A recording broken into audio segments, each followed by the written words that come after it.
Mga bay, may bago akong aircon protector, adjustable voltage and current protector. Yan mga bay, makita ninyo yung sa itaas, yung sa voltahe niya 223, at ito naman ang yung amperahe ng isang unit. So makikita mo talaga mga bay, oh. Yan, ang ganda. Bagong install ito mga bay. Yan. Isang couple mga bay. Ayan. So, makita talaga nyo yung voltahe mga bay. 224, 8.8 amperes lang mga bay.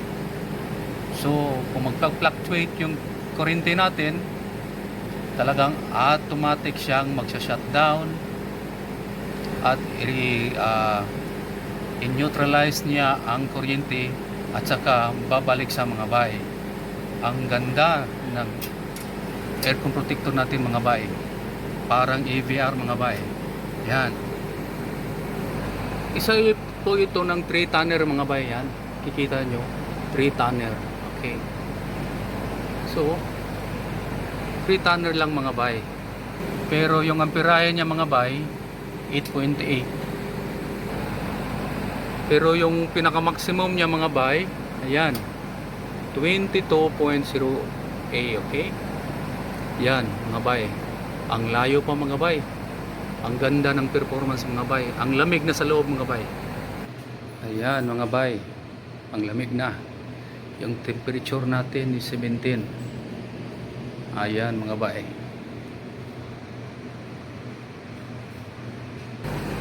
napakagandang adjustable voltage mga bay, current protector mga bay, talagang maganda. At marami na po ako itong mga unit na nilagyan ko mga bay. Ayan, kitang kita mo talaga mga bay.